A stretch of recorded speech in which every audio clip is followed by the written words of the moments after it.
কাউকে ঘৃণা করার মতো সময় বা মানসিকতা কোনোটাই আমার নেই।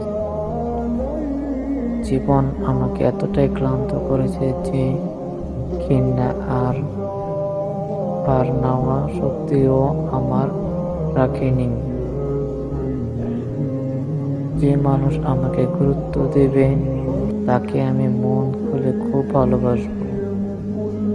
সম্মান পেলে আবেগ ঢেলে দেব, বিশ্বাস পেলে নিজেরটাও নিঃশর্ত করে দেব। কিন্তু অবহেলা পেলে আমি তর্ক করব না, অভিযোগ করব না, কাউকে বোঝাতেও যাব না।